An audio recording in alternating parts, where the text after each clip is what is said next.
Fiona McSweeney on West Limerick 102. I am joined on the light now by Pete Ellard, the drummer from Scouting for Girls. Pete, good afternoon and welcome to the Friday Feeling here on West Limerick 102. Hi, how you doing? Thanks for having me. No problem at all, Pete. I just want to say thanks a million first for taking the time out of your busy schedule to talk to me today. You're busy touring at the moment, aren't you? We are. We're in the Savoy Theatre in Cork at the moment. I'm just in a dressing room, to be honest with you. We're waiting to sound check, so... How are you getting on in Cork? You know, it's great. It's a great theatre, and everything's going well. It's all very nice. How did Scouting for Girls get interested in music? Like, is there a background of music in your family, Pete, and the boys' family as well? Roy and Greg went to school together, and I went to Cubs with Roy, so I've known him for about 20 years. And we were just like your average band that started up at school. We all just picked an instrument and went for it. And that's basically it. And just did our own gigs, did lots of gigs in London, and kept going and going and kept going, and things took off for us. Where did the name Scouting for Girls come from? It's actually a play on words of the Baden-Powell book, Scouting for Boys.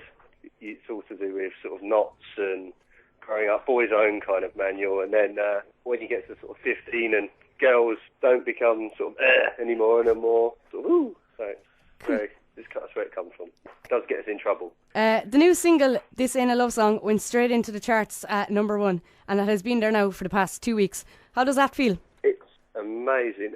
None of us ever thought we'd get to number 1 anywhere.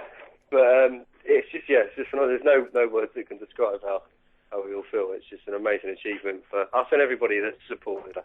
Yeah, it's an awesome song. I love it anyway. Always play it here on the show. Oh, brilliant.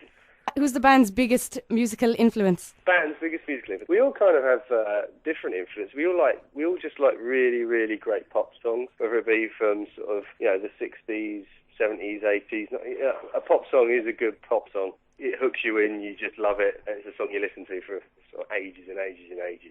What has been the band's biggest challenge so far, and have you been able to overcome it? Biggest challenge? No, only that day when it snowed quite a lot. That was probably our only biggest challenge. Why, were you on tour? We just couldn't get anywhere. Oh, you just couldn't get anywhere? All right. We haven't had any challenges. We've been lucky doing what we do, that we've had no problems, and it's been great. It's just been the three of us larking around. Do you all get on, do you? Yeah? You don't have any... we do. You don't Otherwise we'd end up killing each other.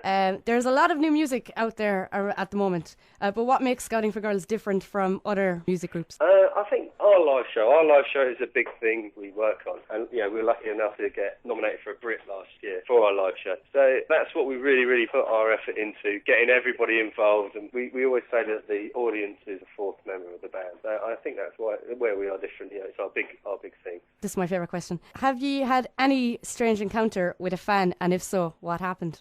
No, all our fans are great. Never really, no, stalking us or anything like that. No, everybody the band's kind of famous, not us as individuals. It's great, and we get on with everybody. What advice would you give to young bands who want to get into the music industry? I'd say just keep at it, because there's a lot of ups and downs. You get to points where you go, shall I get a proper job or shall I carry on doing this? And you do at the back of your mind. Just think, shall I give up? But just keep going, because something will happen, no matter how small.